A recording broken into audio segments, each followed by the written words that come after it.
Buongiorno, benvenuti alla prima edizione del TG Flash di New Sicilia. Avrebbero ospitato in modo continuativo e per numerosi giorni Matteo Messina Denaro nella loro casa di Campobello di Mazara. Per questo motivo oggi sono stati arrestati Emanuele Bonafede e Lorena Ninfa Lancieri. Entrambi sono accusati di favoreggiamento e procurati in osservanza di pena aggravati dal metodo mafioso.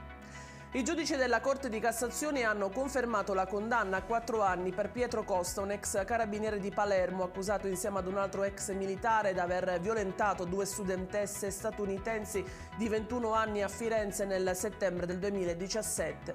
Le 2 donne erano state portate a casa con un'auto di servizio e successivamente stuprate. Una donna di 66 anni è stata soccorsa a Serra di Falco dopo essere stata colpita dal marito con un'ascia. La vittima è stata portata d'urgenza al pronto soccorso dell'ospedale Santeria di Caltanissetta con ferite al volto, alla spalla e alla mano. Incidente nell'Agrigentino, dove nel quartiere di Fontanelle un bambino è stato investito dal conducente di un'auto. Il sinistro è avvenuto in via Bacchi, pare che il piccolo stesse attraversando la strada. Ferite e traumi per il bambino investito, attualmente ricoverato in ospedale.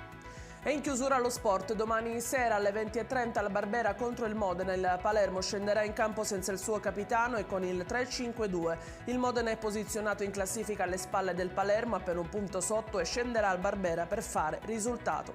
Attilio Tesser dovrebbe schierare la sua squadra con il 4-3-2-1.